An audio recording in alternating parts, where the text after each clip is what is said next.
hoje, de forma muito especial, vou pedir para você acompanhar aqui, tá bom? No telão. Como você só tem uma Bíblia e às vezes vai ficar um pouco difícil de mexer nela, então hoje, somente hoje, de forma muito exclusiva, nós vamos acompanhar a leitura aqui. São 3 textos, 2 no Evangelho de Lucas e 1 no Evangelho de João. E a palavra do Senhor nos diz assim, Lucas capítulo 5, versículo 8. Quando Simão Pedro viu isso, prostrou-se aos pés de Jesus e disse: afasta-te de mim, Senhor, porque sou um homem pecador. O mesmo Evangelho de Lucas agora, capítulo 22, verso 31 a 34, diz assim, Jesus dizendo: Simão, Simão, Satanás pediu vocês para peneirá-los como trigo, mas eu orei por você, para que a sua fé não desfaleça. E quando você se converter, fortaleça os seus irmãos. Mas ele respondeu: estou pronto para ir contigo para a prisão e para a morte. Respondeu Jesus: eu lhe digo, Pedro, que antes que o galo cante hoje, 3 vezes você negará que me conhece.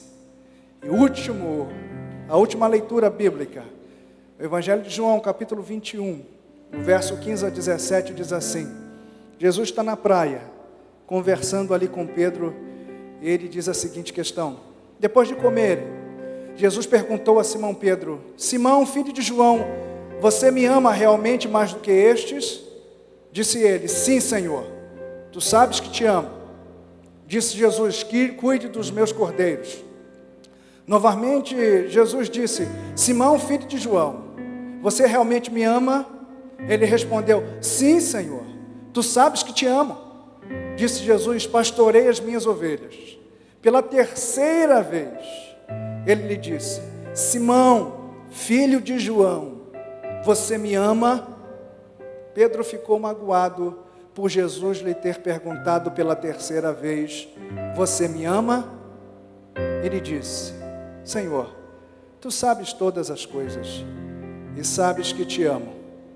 Disse Jesus: cuide das minhas ovelhas. Amém? Feche seus olhos, curve sua cabeça, vamos orar ao Senhor mais uma vez. Deus bendito, estamos diante da Tua Palavra, e sobre a Tua Palavra nós nos debruçamos agora, e pedimos ao Senhor: continue falando conosco, por favor. Tu já tem falado nesse culto de várias maneiras tão maravilhosas e magníficas, mas agora eu quero pedir ao Senhor: ministra ao Teu povo através desses textos que nós lemos aqui. Estamos fundamentados em um tema muito simples, porém muito propício e necessário para a nossa vida hoje. Então cuida da gente, mas cuida, ao Espírito Santo, com a Tua simplicidade. Repreenda todo o argumento humano, repreenda, Senhor, toda artimanha humana de mover o povo, repreenda, Senhor Deus, todo artifício humano, mas que o Teu Espírito, somente o Teu Espírito Santo, ministre ao nosso coração nessa noite. Continue ministrando como tem feito. Meu Deus, enche o meu coração de alegria. Cuida do meu coração, cuida da minha vida. Teu povo precisa ouvir a Tua palavra, assim como eu também preciso partilhar da Tua palavra e recebê-la no meu coração. Então nos fala, Espírito Santo, por misericórdia. Em nome de Jesus, nos fala por misericórdia. Meu Deus, torna sensível os corações aqui presentes. Torna sensível, Senhor, a audição, o ouvido daquele que está aqui essa noite.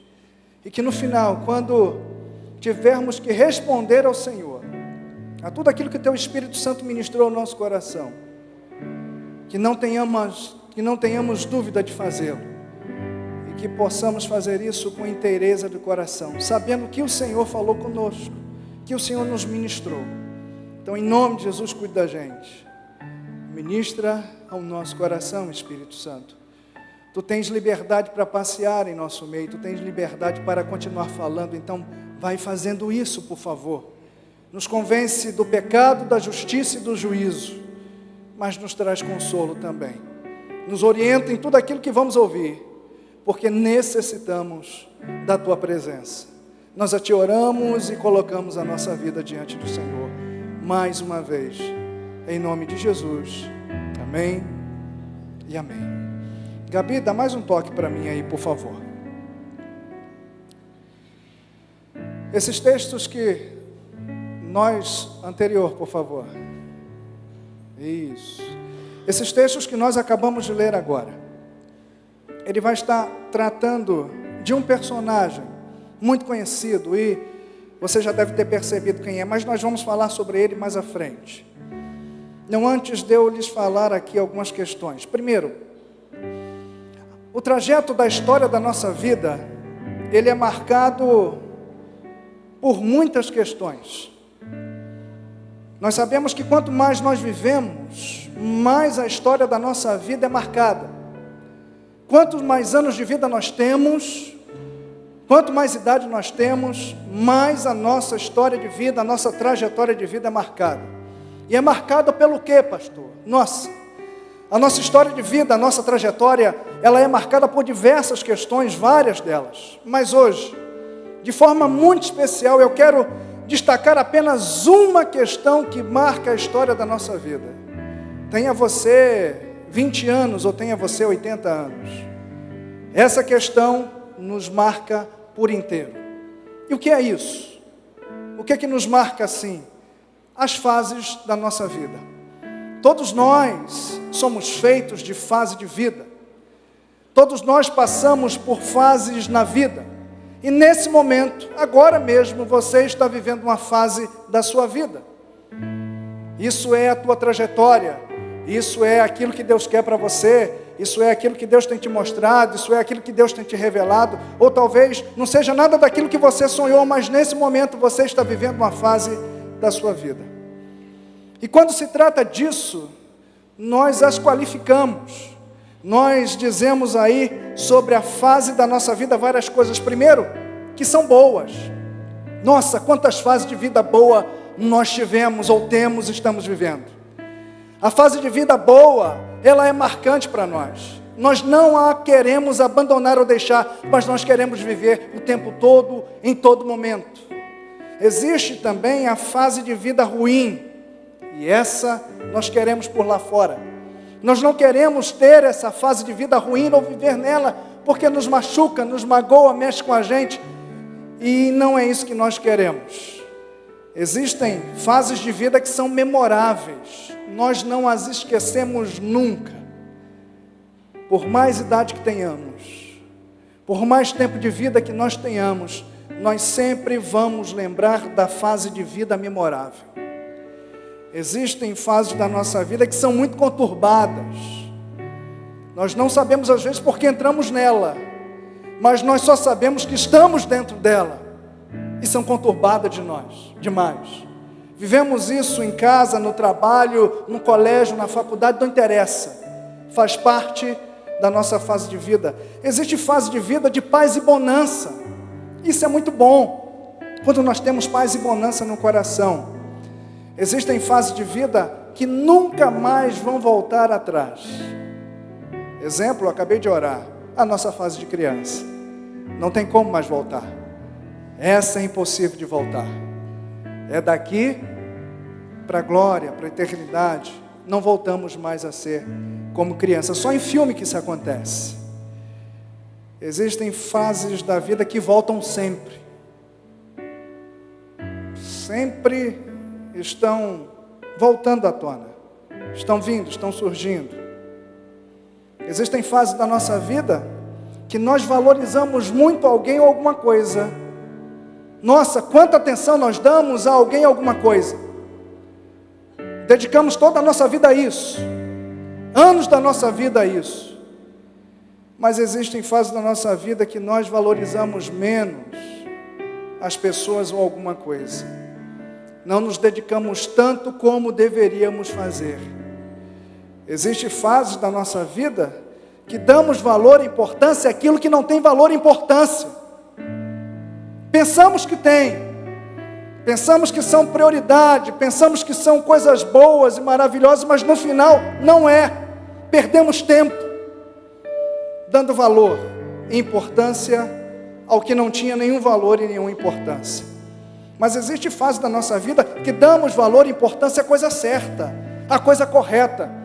E nós colhemos os frutos disso também. Existe fase da nossa vida que gostaríamos que nunca tivéssemos passado por ela, que nunca tivéssemos vivido aquela fase.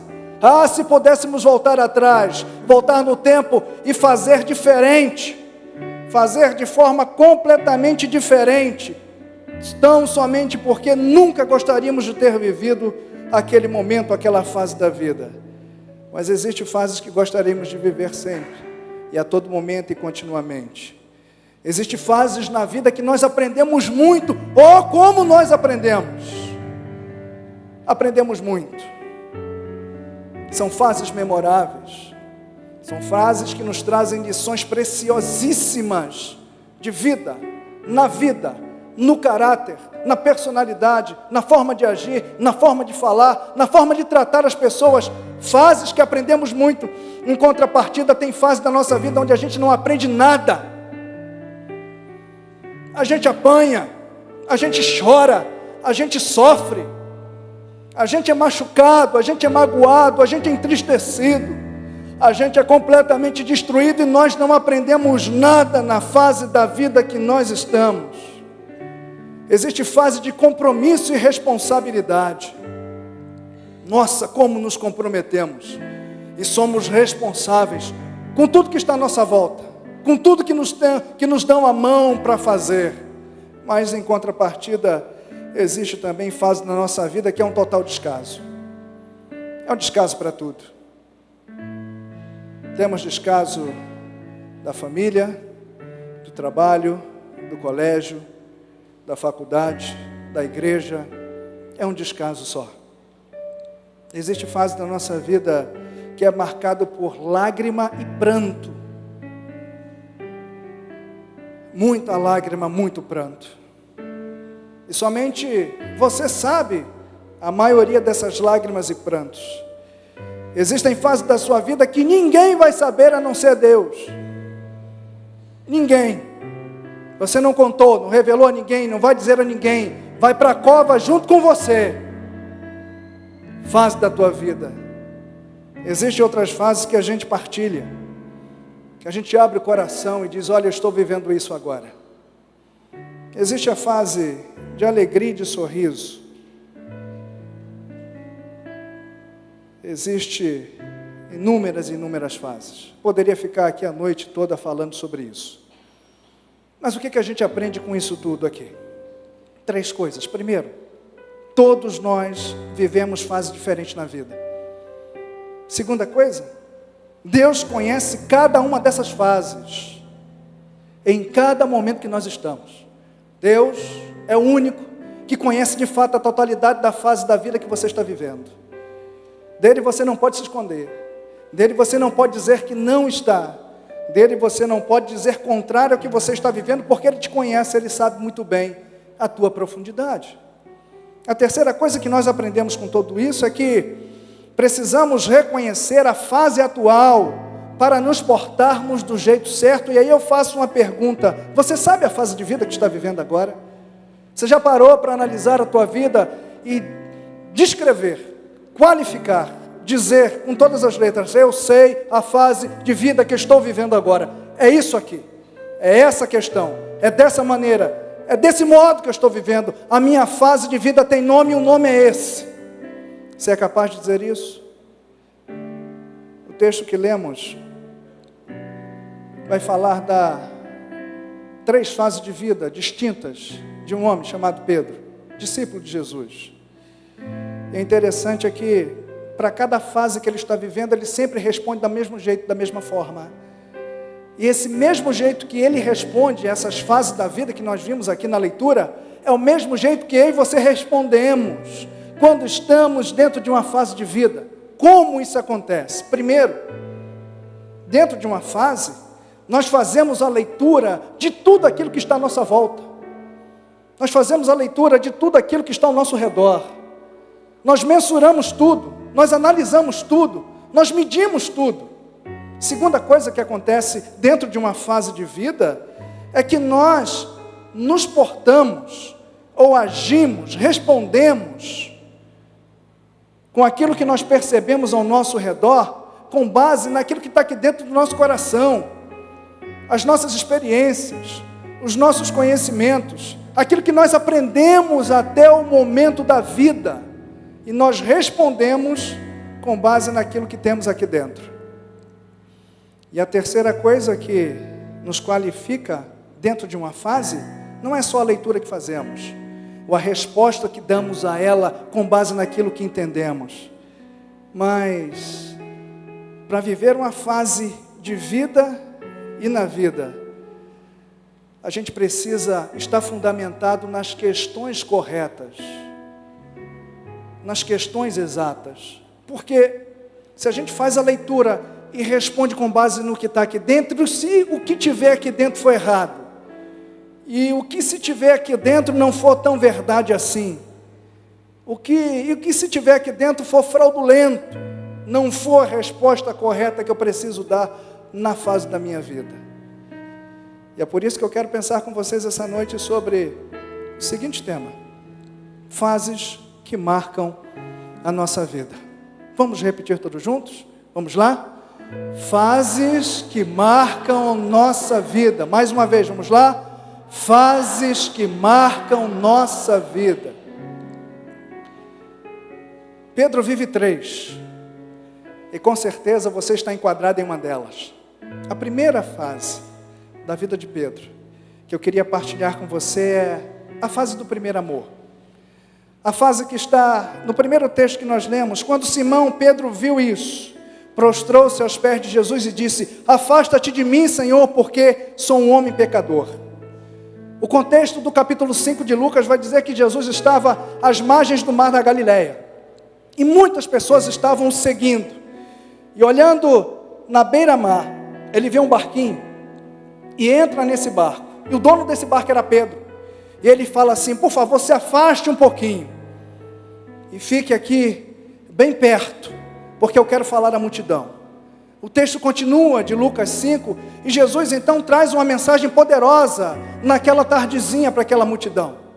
Pedro ouve aquilo e fica maravilhado, e diz assim: Senhor, eu não posso estar diante da tua presença, eu não posso estar diante do Senhor, afasta-te de mim porque eu sou pecador, afasta-te de mim porque eu não sou digno de estar diante do Senhor, diante da tua presença.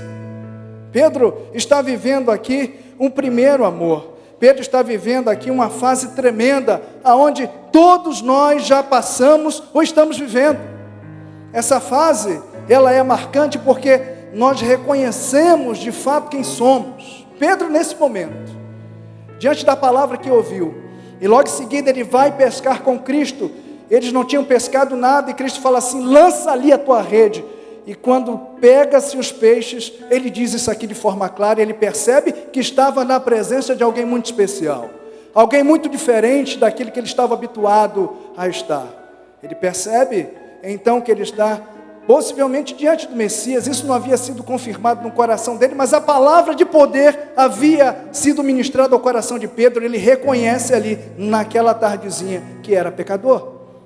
A fase do primeiro amor que nós vivemos tão intensamente é a fase que nós mais ouvimos o Senhor, é a fase que nós mais estamos atentos à voz do Senhor. O que Ele nos pede, nós fazemos. O que Ele nos ordena, nós executamos. O que Ele sussurra lá no céu, a gente escuta aqui na terra e obedece imediatamente. A fase do primeiro amor, essa fase da descoberta de Cristo, de Jesus, de tudo que Ele é e significa, ela é marcada pela nossa obediência incondicional. Nós obedecemos, não questionamos. Nós só dizemos: sim, Senhor, é desse jeito que o Senhor quer, então é desse jeito que eu vou fazer. A fase do primeiro amor mexe de forma marcante conosco, nos faz sentir a brasa no coração, nos faz sentir mais perto de Deus, As nossas orações parecem que são respondidas quase que imediatamente, porque nós estamos vivendo a fase do primeiro amor.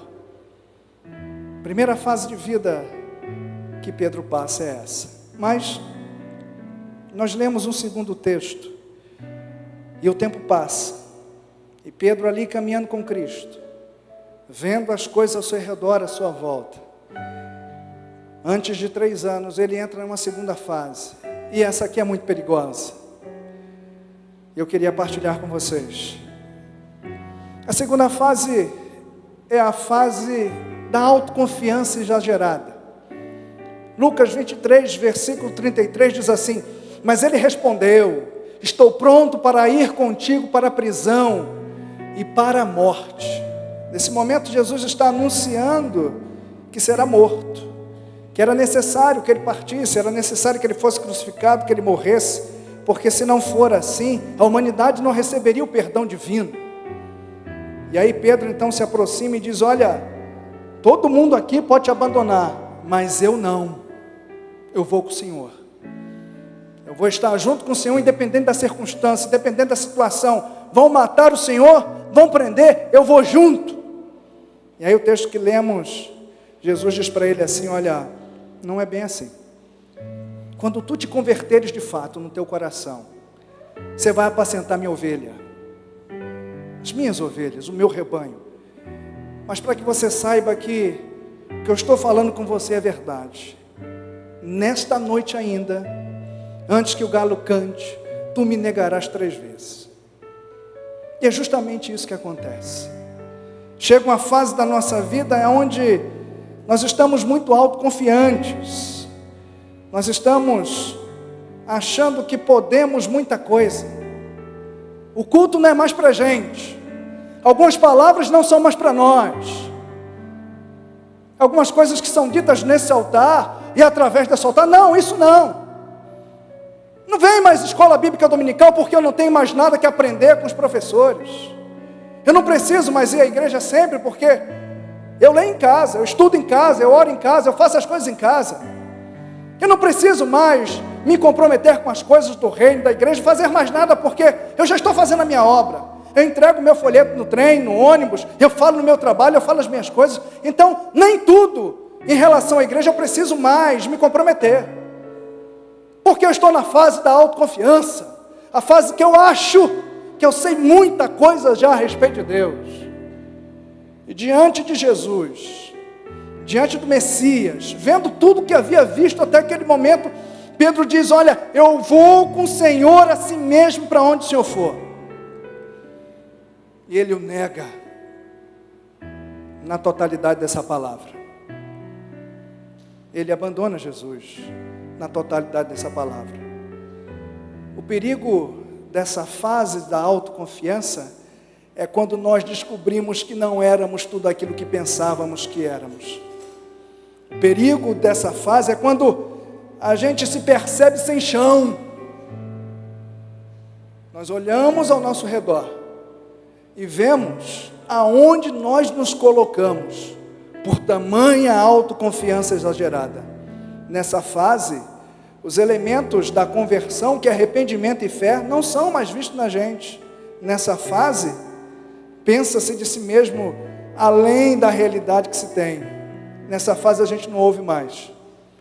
Nessa fase a gente faz aquilo que dá na cabeça, no coração, com base no nosso eu interior, nas nossas próprias verdades, nos nossos próprios ensinamentos, e achamos que estamos muito bem.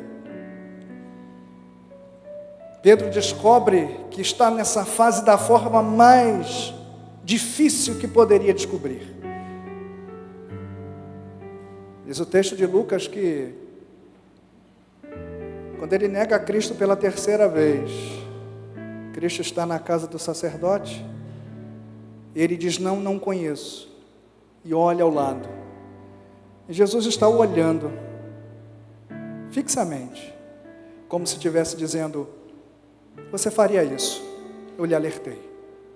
E diz o texto que Pedro sai dali chorando amargamente. Não é um choro comum, não é um choro normal de quem tropeça, bate o dedo, de quem se machuca, é um choro amargo, é um choro de dor, é um choro pesado, é um choro de culpa, é um choro de quem se achava que era muita coisa e descobre que na verdade não passa de um pecador infame. Pensava que estava em determinada posição e não está. Esse é o perigo dessa segunda fase, a fase da alta confiança exagerada. E algumas pessoas, quanto mais tempo tem de igreja, mais cascudas ficam. Muitas melhoram demais, abrem o coração, se tornam mais flexíveis, mas outras não. Quanto mais o tempo passa, mais cascudo fica, mais inflexível fica, mais irredutível fica, e acha então que está fazendo aquilo que é certo, enquanto na verdade não está. Fase do primeiro amor, fase da alta confiança exagerada. Mas nós lemos um terceiro texto, e louvado seja o Senhor porque Ele existe, amém? Louvado seja o Senhor porque Ele existe. A vida de Pedro não seria a mesma coisa se não tivesse esse momento. E que terceira fase é essa de vida que ele vive? A fase da restauração de vida. João 21:17, parte C, diz assim: Senhor, Tu sabes todas as coisas e sabes que Te amo. Disse-lhe Jesus: cuide das minhas ovelhas. Jesus havia morrido e ressuscitado. Pedro havia fugido. Jesus encontra alguns discípulos e diz assim: vai a Galileia e chame para mim, inclusive Pedro, não deixe de fora. O texto não diz como e onde acharam Pedro, mas só que o acharam. Eles estavam pescando no mar da Galileia, e aí de repente eles veem um homem na praia, e quando Pedro avista esse homem, diz assim: é o Senhor. E ele pula, vai ao encontro. Depois os outros chegam, está ali Jesus, sentado com Pedro, uma fogueirinha, tinha uns peixes, pães, e conversando à parte com Pedro, Jesus lhe faz essa pergunta 3 vezes: tu me amas? Tu me amas? Tu me amas? E na última, ele responde com a alma, ele responde com o coração. É como se dissesse: Senhor, Tu já sabes as fases da vida que eu enfrentei. Tu já sabes que quando eu Te conheci, eu reconheci que eu era pecador. Mas Tu sabes da minha arrogância ao longo desse tempo. Tu sabe quantas besteiras eu falei, quantas coisas eu fiz, achando que estava correto e não estava. Até então que eu descobri que eu Te amo de fato, e Te amar é muito maior do que a minha própria vida. Então, o Senhor quer saber se eu lhe amo, o Senhor quer saber se de fato o meu coração é do Senhor. Tu sabes, porque Tu és o único que pode sondar o meu coração. Então olha aqui dentro, olha aqui para dentro e sonda aqui dentro, e o Senhor vai saber a resposta que eu estou lhe dando, que condiz com aquilo que eu estou falando. Sim, Tu sabes todas as coisas, e sabes que eu Te amo.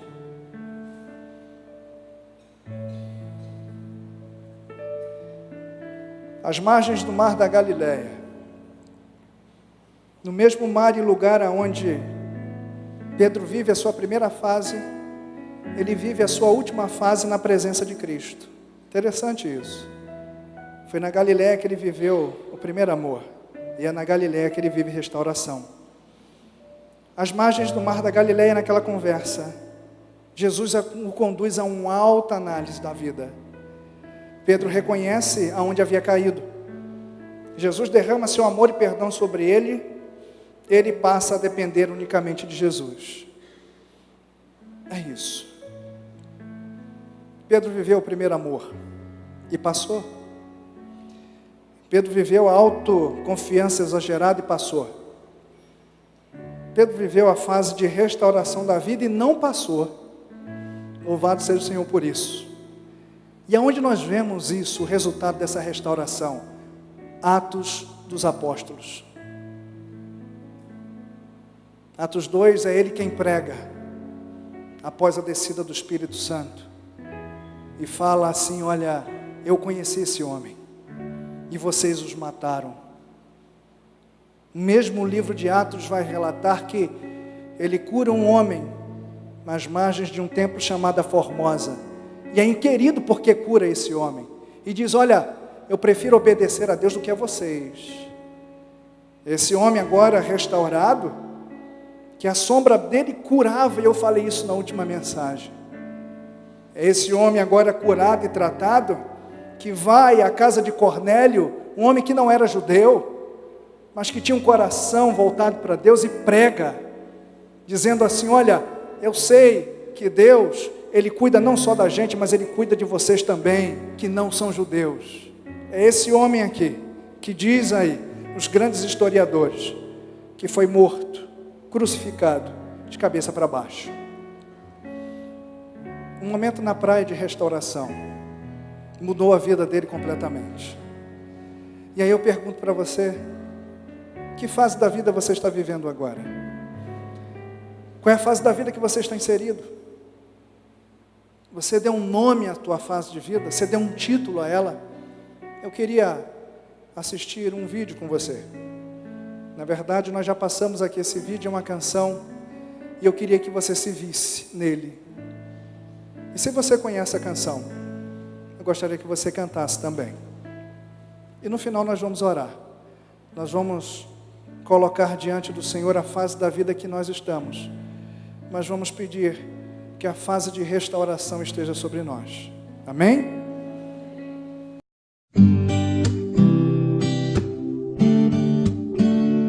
Yeah, yeah.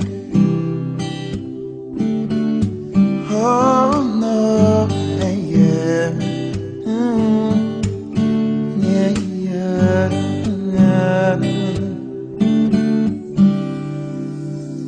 Eu quero ser Senhor amado,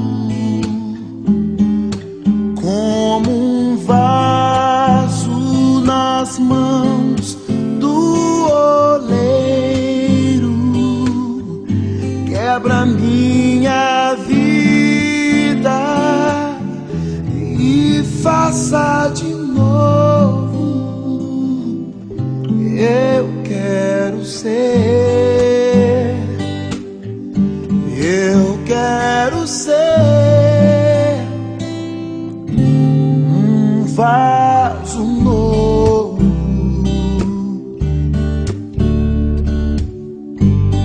um vaso novo.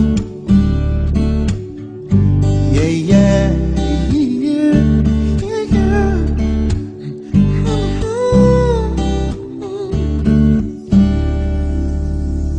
Como tu queres,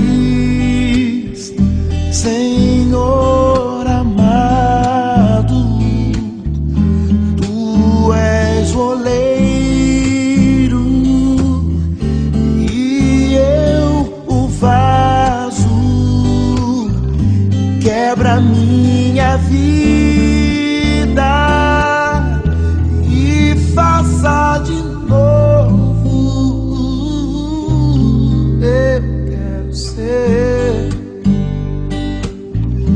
eu quero ser um vaso novo.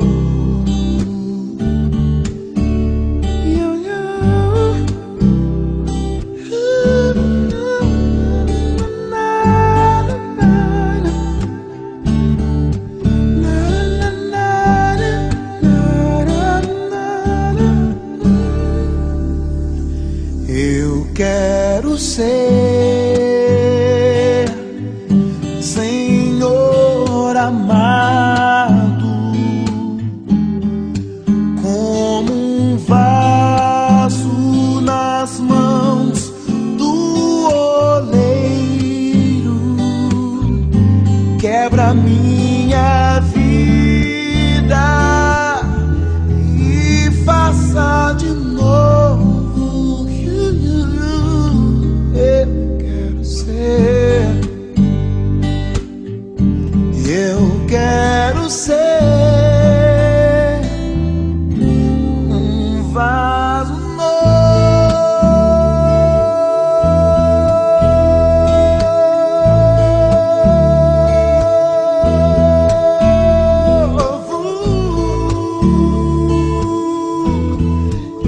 Eu quero ser, Senhor, um vaso novo,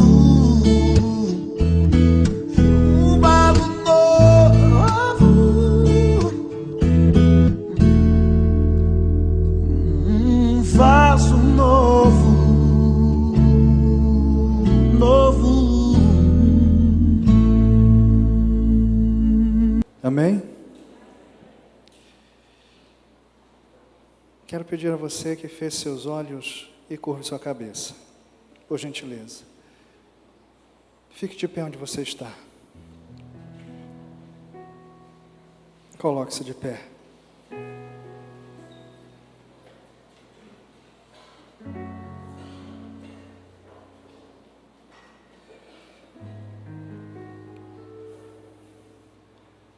Você está aqui essa noite porque você está vivendo uma fase da sua vida? E talvez a fase da vida que você está vivendo agora, você não está satisfeita com ela. Talvez pelas escolhas que você fez.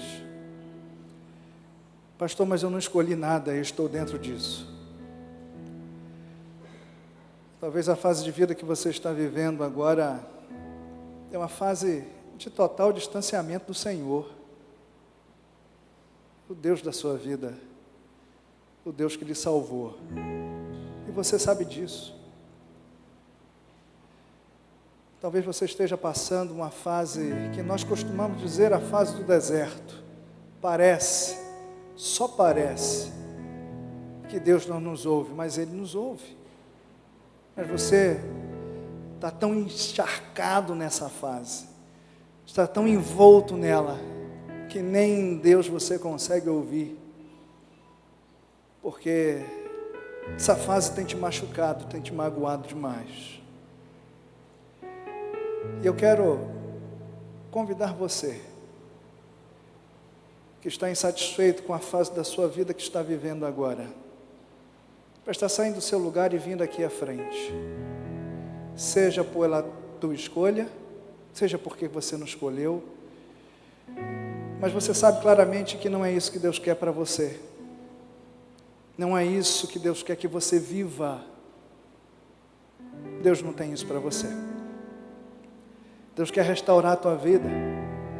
Ele quer restaurar o teu ser, Ele quer restaurar o teu coração, teus sentimentos. Ele quer restaurar a tua mente. Ele quer trazer restauração para a tua vida. Você quer orar assim? Pastor, eu quero. Eu quero me colocar diante do Senhor. Colocar essa fase da minha vida que está pedreira diante do Senhor. Sai do seu lugar e vem aqui à frente. Em nome de Jesus, para a gente estar orando.